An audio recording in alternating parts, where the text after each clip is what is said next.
If we want to survive and even thrive in what's coming, we need to be aware of all the information, take it in, and of course, take action. That's so key. I'm going to cover all of that today.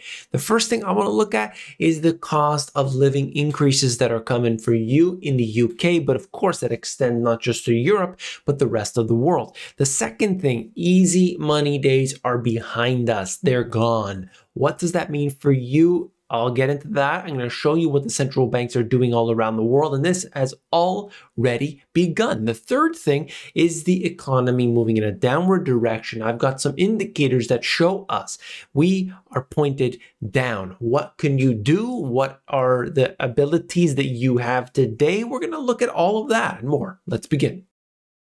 Now, I know every time you go to the pump, the prices are up, and I'm just showing you the statistics really quickly. I'm not going to beat a dead horse with this.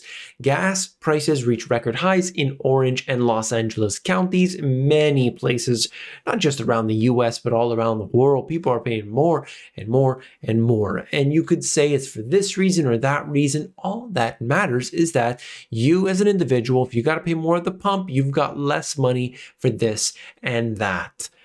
US gas diplomacy won't avert price spike if Russian supplies are interrupted.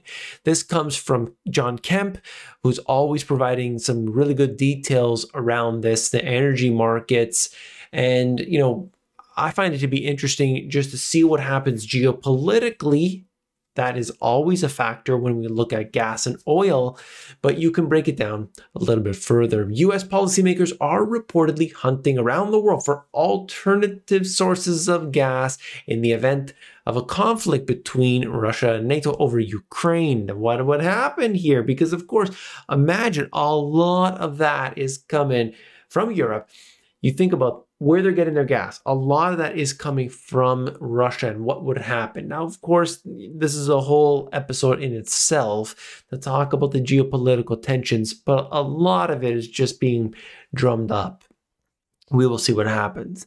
So this could be, you could see the rival producer, Qatar. What will happen? You could look at this and have to think for yourself.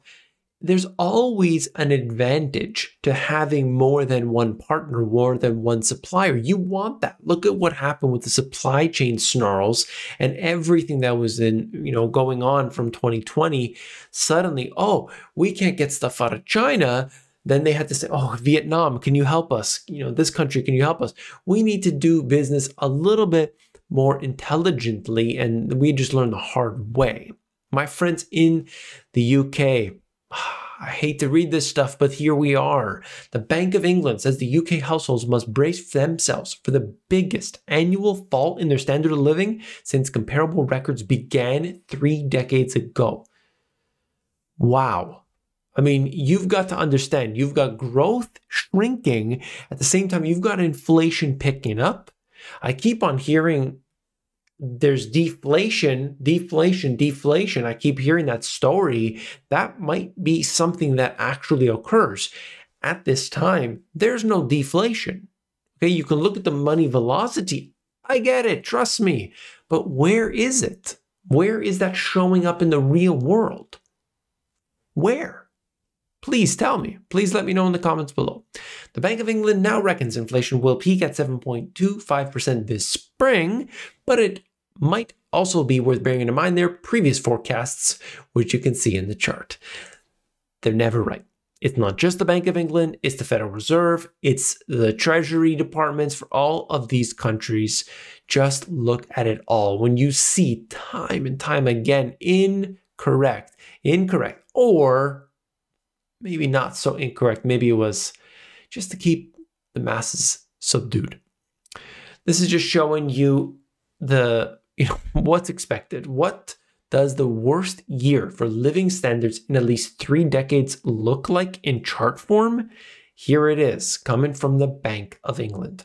Worse than post-financial crisis, worse than Black Wednesday 1992, the biggest fall in disposable incomes on record. If this is the case, what does that mean for spending? If people have less money, well, they have to take on more debt, so we could see debt rising.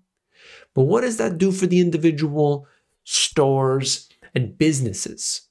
Well, obviously, they are not going to have that income. Instead of people going for a higher tier on something, they're going to have to choose the cheaper one. Less spending overall because necessities are becoming more expensive. And it doesn't take a genius to figure that one out. You already knew that. But here we are today. Now, I want to look at what's happening to talk about the easy money. I will cover this 1,000 times if it's necessary, but the easy money days are behind us. Look at this. Goodbye easy money as hawkish central banks speed up the rate hikes. Speed up the rate hikes. Bank of England, ECB turned more aggressive last week as the Fed eyes lift off. JP Morgan says that half the world economy will have hiked by April. Half of the world's economy will have hiked by April.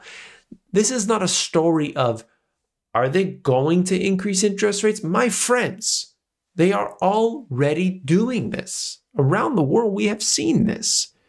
The Bank of Canada next month. The Bank of England did it. Look at this. Look at this. Central banks take a hawkish stance. So we look at this, more than a dozen have already hiked rates in 2022. 2022 has seen already a dozen hiking rates. And many of them, of course, will be doing so in the coming months. Just look at that. And as they mention here, as I've talked about many times before, the People's Bank of China going in the opposite direction. They're actually cutting. Interesting to say the least. Some of them, Japan is now kind of moving a little bit over and saying, well, maybe later we'll do that. And some expect Japan to actually do so in 2022. I don't know. I really don't know about that one. But certainly it looks like the other central banks would. Now, what would this do?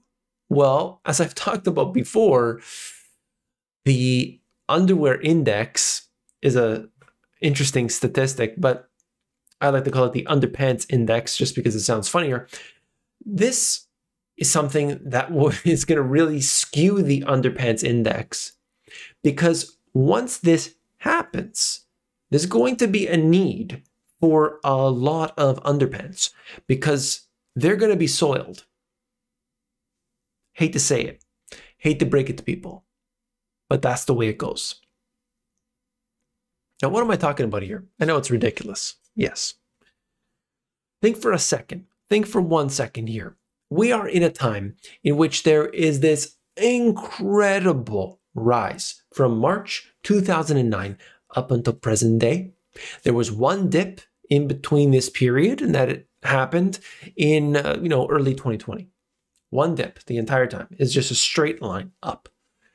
All of the statistics, all the indicators, everything we've used has been completely thrown out the window.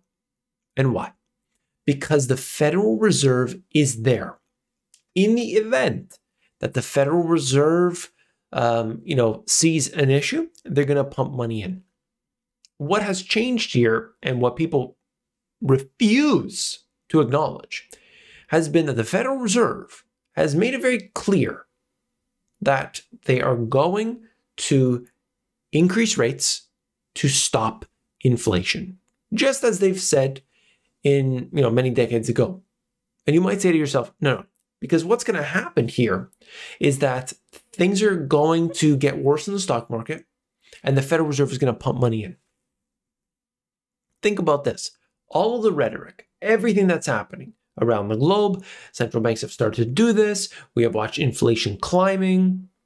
And then we are going to see the Federal Reserve say, actually, we're not going to do what we said. By the way, they're already on pace because they've started to tighten up, not the Fed funds rate, but in other ways.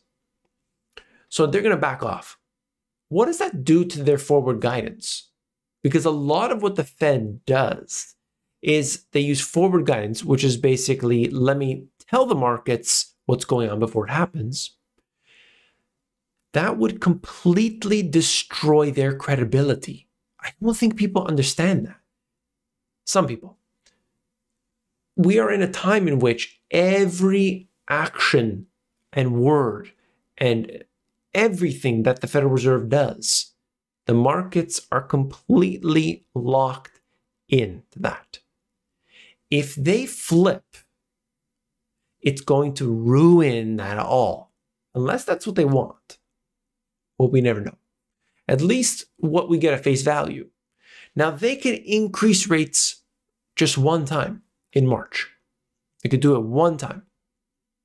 0.25%, they bring it up. They've stopped the money printing, but they haven't let go. This could give them pause. They could just stay here for 6 months. You know, that range of 0.25% to 0.5%. They could kind of there, and then let's say the market's just tanked, then they could reduce it after. Maybe.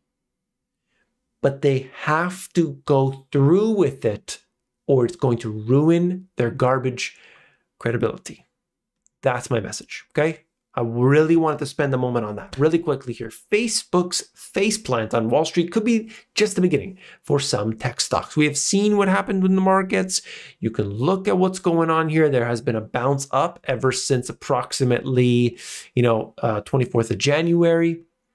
And we see that big change. We could look at the indicators and what has happened here. More money has been moving into the markets. This yellow line, I don't know if you could see that here. It's a thin yellow line. That's the accumulation distribution, just giving you an idea of, the price action and the movement along with the actual, the charts itself. But essentially just showing us more money is being put into bets, moving the market higher, okay? That's all I'm trying to show you. Like there's more velocity behind that move. That's all. But what has happened here? A big fundamental shift, right? Adults back in charge of the stock market as the Fed awakens big money. Retail buying dwarfed by institutional selling in January. Interesting, right? Looking at that, I think it's important to see what has happened. We're not seeing money going into GME and AMC. It's going into other companies, staples, and what you would call the safety plays and all kinds of things that were very different. That's why the Dow is outperforming, let's say, the small caps, for instance. Very, very different situation. Today, you can read this if you are interested. As always, I want to get to the information. Okay, stick with me. Stick with me. ISM new orders year over year predicts negative stock returns, going back all the way 2003 up until the present. There's always going to be variances, but this is the way it goes. And ISM new orders declining. Now we've got the supply chain issues. We've got all kinds of wacky things, but that's what it shows us. And it's already coming down. All country world index has moved down significantly. And so the pattern here seems to be quite accurate. We'll see what happens, and I will give you updates on that statistic. Bank of America global earnings per share model predicts 0 to 10% by summer. This is not good, of course, this is already tipped over, by the way, very accurate. And you're looking here to basically say that these companies are not going to have the growth that they did before. So the growth from 2020 up until this point, great, fantastic. 2022, not the same thing. And pretty much all of the economists at this point are saying what we had over the past 2 years, not the same case. Doesn't necessarily mean we're going to have this huge, massive crash of 80% and so on. No, that's not what it's saying. But don't expect what we saw before to be the same case today. What can you, the individual, do? There are a few things. I can go in all different directions, of course, but let's be honest about what we see today. If the growth isn't there, where are we going to see growth? I've talked about it 100 times before. One thing, if you don't want to necessarily invest in Amazon stock because you're thinking, okay, the growth is going to be 5%, the growth is going to be 10%. Why aren't you starting an Amazon business? What about that? If you don't have much money, you got to start to flip stuff. You find stuff around your house, you sell that on Amazon, you sell that on eBay. Go a step further.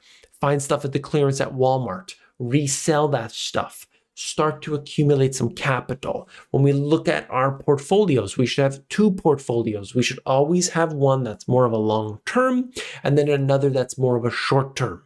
This is important. At the same time, we need to take care of ourselves and our families. How do we do that? We have some storable food. What's storable food? Hey, that astronaut stuff, I don't want that. I don't want that stuff. No, no, no.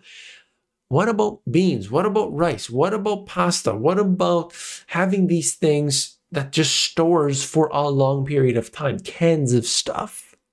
You put it in a cool, dry place, maybe the Mylar bags, you preserve it properly. You know, that's not the topic for this video. Preserve it properly, and you've got yourself, you know, some safety and security. All of these things, just some general tips. I know you guys love that, and I want to bring as much of that as I can, sneak it in there for those who stayed until the end. And I do appreciate all of those fantastic comments that I've been getting recently. Really give me the charge to keep this thing going. If you appreciate the information, hit that like button. Don't just hit it though. You got to smash that button. You got to destroy that button like it's the Federal Reserve. All right, bang it. I'll see you on the next one. If you haven't seen this video yet, you definitely got to check it out. Click it and I'll see you there.